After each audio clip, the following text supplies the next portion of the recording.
pođimo domom na sve strane. Od zapadnog mora do Srbije stare, da izvidamo sve naše rane. Počet će uskoro nove da krvare. Izvidajmo rane, znamo im leka,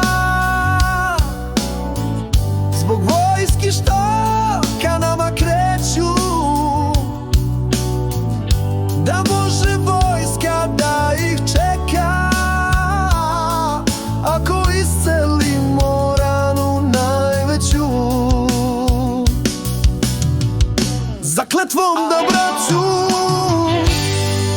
svi branit će, kada neprijatelji na nekoga udare. Zakletvu dajmo svako da je znak, da napad na jednog, na svakog je Srbina. Jer danas su drugi, a sutra smo mi, zbog imena i vere na udaru smo svi. Zato složimo se i kao jedan budimo, i našu braću svuda mi branimo.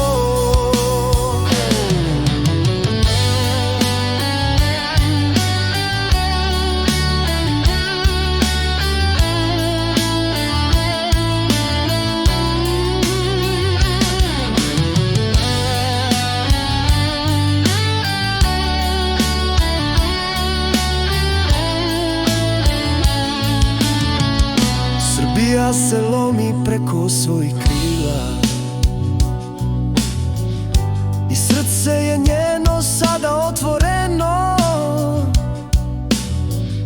A bila bi jaka da je sloga bila,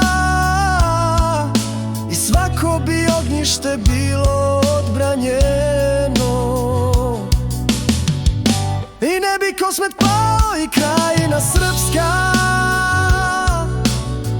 da su došli Srbi složno da ih brane,